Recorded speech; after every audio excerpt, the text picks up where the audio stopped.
Welcome to Power Conversations with Dr. Meagan Sylvester. What does your life look like in terms of the future of music? I'm a music sociologist. I study sociology and I look at music and I apply the analysis of music to it, specifically looking at the genres of Calypso, Soca, and Kaiso Jazz, because those are more indigenous to Trinidad and Tobago, and indeed diasporic carnivals. In terms of Calypso and Soca, I dig deep into all of the carnivals and the music that is produced for these carnivals in terms of Vincy Mass, Spice Mass, what you would hear at Caribana, Notting Hill, and of course, those are the more popular ones. There's so many new ones that have emerged. We're talking about Carnival in LA, we're talking about Baltimore Mass or Carnival, and so it becomes important to see what music is being produced. I focus on issues of identity, sociology, race, class, ethnicity, and other ways societies are stratified. I look at the lyrics of Calypso and Soca to dig deeper into what is that symbiotic relationship between what the society is saying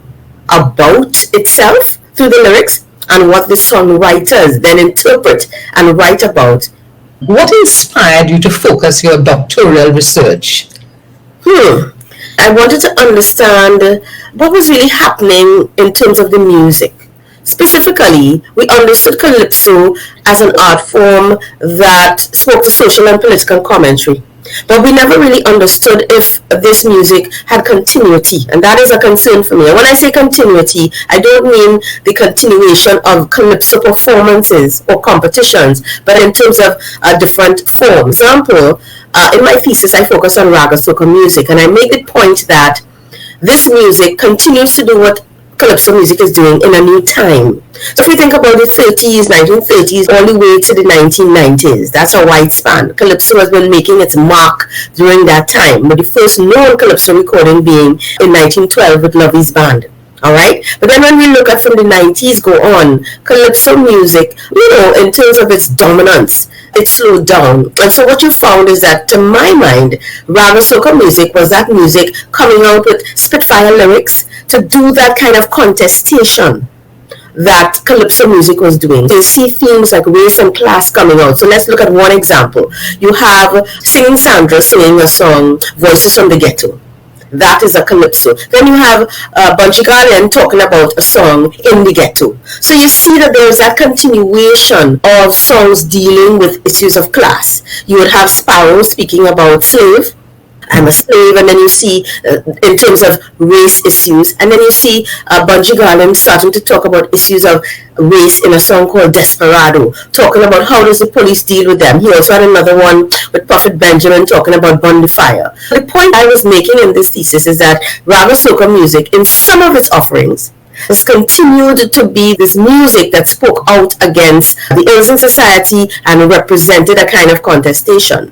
I also want to add, which is not in my thesis, that the spoken word we see so dominant now by many of our spoken word artists actually speaks to this continuity of this genre. What's behind the word contestation? It's about contending with and contesting against what is the status quo. Because one of the things that becomes important to think about is what has been the role of Calypso music in terms of social and political commentary. And so when we talk about contestation, it's contesting against the status quo. Something is happening economically, poverty is hell. Talking about the fact that this is something that is affecting the society, and what do you have to do in response to it. We sing about an issue. For Carnival, the issue just disappears and we move on. Music is an expression, it's an art form. The work of these artists, who are these songwriters, who are these orators, who are these frontline singers, background singers, because Calypso is about call and response as well as soca music, is to alert the population, both the directorate and the electorate, about the ills facing society. I make the point that the music and the lyrics that are created are responding to what is exactly in the society. And so that is a way we also speak about the fact that by Calypso our stories are told. If these are our stories in Trinidad and Tobago, and indeed across the wider Caribbean and the diaspora, this is where the political directorate or those in the private sector can take up the mantle to use the content produced in these lyrics to make the change. I hope that somebody will say she has a point, because we have the social commentary every year and I don't know what the reaction is. I had an opinion Trinidad music was a reflection of what is happening in our society. How do you feel about Trinidad music? Absolutely, I agree with you, because that is what this art form is doing. We have to consider that content is content.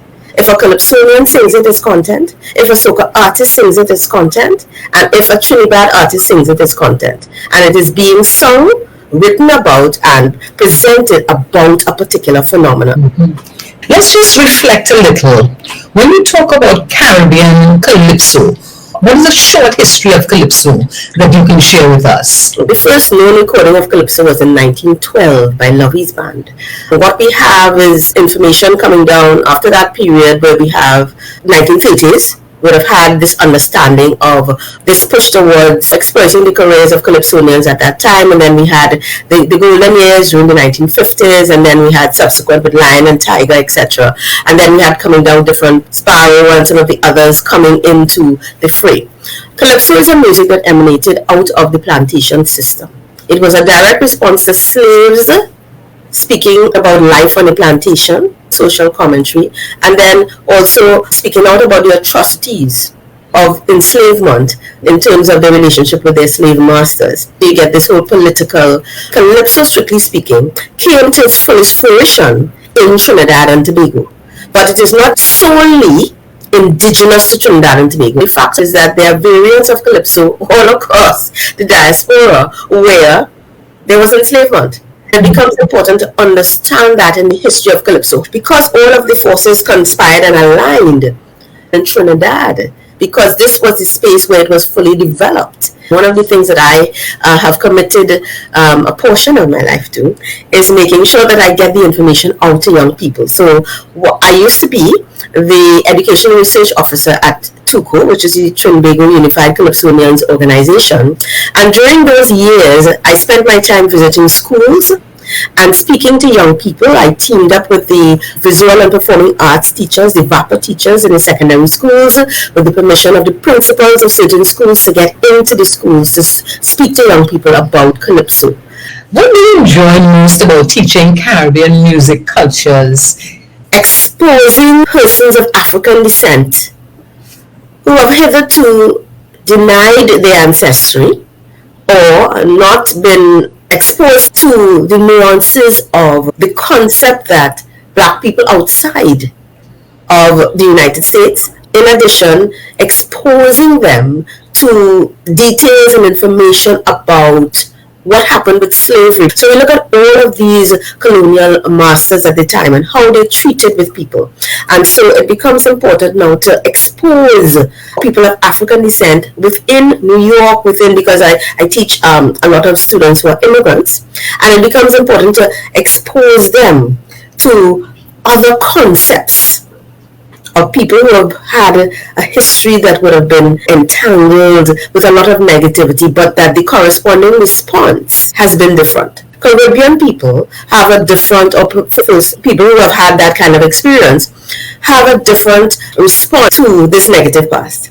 This is about understanding the different spaces responded differently. The Africans, people from Africa, whose ancestors or who have to deal with the fact that there is that history that says Africans sold other Africans into slavery. How do you reconcile that as an African from the continent, or someone whose ancestors were part of that?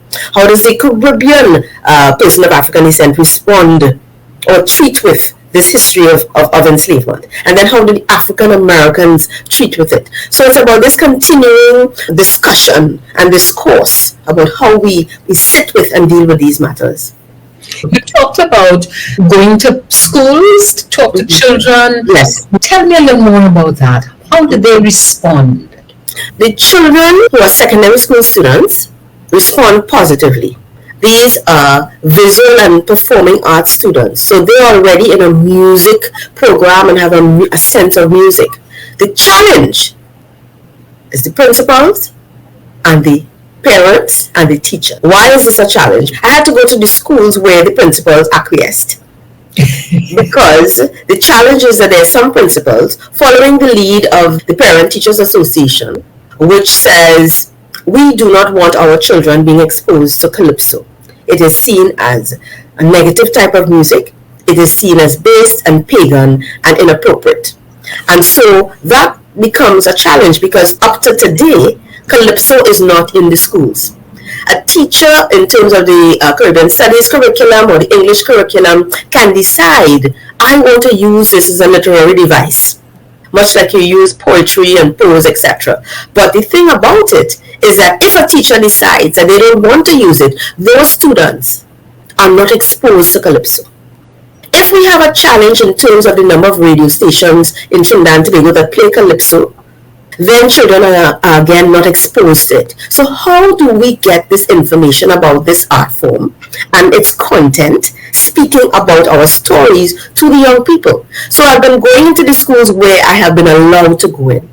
All right, and thankfully there are a bunch of teachers who are committed to this in certain schools, but those are, of course, music teachers. So it has been a fight to get our music to the young people. Our education system clearly is not supportive of our culture.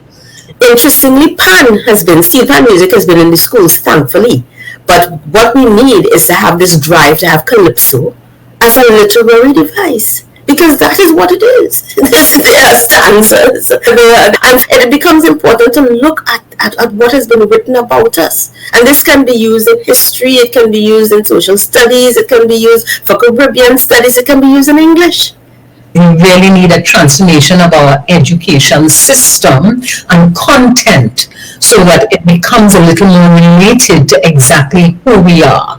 Absolutely. And I also want to add that when I was the Education and Research Officer at TUCO, what we did is that together with Brother Resistance and some of the other members of the executive, we went to the Ministry of Education with a proposal to introduce Calypso into the schools. However, we were not successful.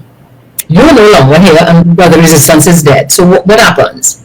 This is it. Keep the fight going. I think that if the new executive at TUCO is impassioned, they can lobby. I think that's what has to happen. But I think that in the interim, get the information to the young, because of course this is our succession planning. It takes place. You have to go to the generation below you and then speak to them, and then it happens. And so that is the best that I could say. But there has to be a willingness to accept and understand what Calypso is, and it's all about perception. What advice would you give to young Caribbean researchers interested in studying the region's rich musical and cultural heritage? One of the things I noted when I first started is that research content was not there. We have not spent a lot of writing about not only what our experiences have been, but in terms of sharing them widely to publication. So I started to do interviews. Go and sit with who you consider to be the gurus. Sit with people who start to do your own research about what has happened. What is the history of this particular art form? What is the history of this particular issue? And start to talk to people and tease it out. And then lay or create your own path if no path exists. As we're just about to end our conversation, what has been important for you in today's discussion? I think the opportunity to share about my work, but also in addition to let the populace know, let your audience know, Calypso music is not dead. That study of music and music sociology, that is issues of identity, race, class, color, ethnicity, stratification, is important to consider. And why is this important? Because Calypso tells us about ourselves. And if we are having challenges to understand sociologically or what the society is producing, we should look to the lyrics of the music that has been written. All right, to better understand. Just because we spoke about the issue of violence, why is Trinidad considered to be a violent country? I recently did some traveling and I went to a Caribbean country. One of the taxi drivers said, hearing my accent, he said, don't come here with that hate, because in this country we love. You all have a lot of hate in Trinidad and Tobago because you all are killing each other. And it struck me because I was a receiver of this emotion. But the interesting thing is, this story about Trinidad and Tobago and violence is widespread, is widely known. Yeah? And we have to start thinking about, how do we solve this issue? Can we get back to a time where it was less?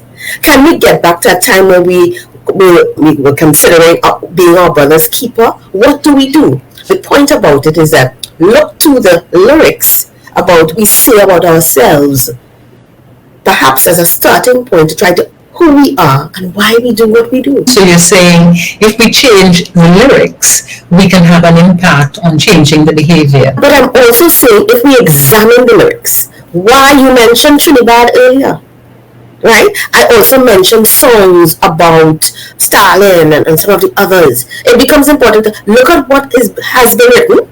And I'm not maintaining that we just look at old, because somebody could be listening and saying, but they're only talking about old calypsos. No.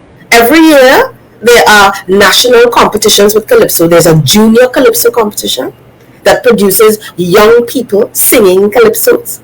Every year we have all of this content, speaking lyrics about who we are. We must not, you said earlier, Denise, not put it on a shelf. Examine the lyrics. What are we saying about ourselves? So as we come to an end, Meagan, what is your goodbye word? Stay up, continue to fight, and let's dig deeper into who we are. Thank you so very much for having me and sharing my views with the audience.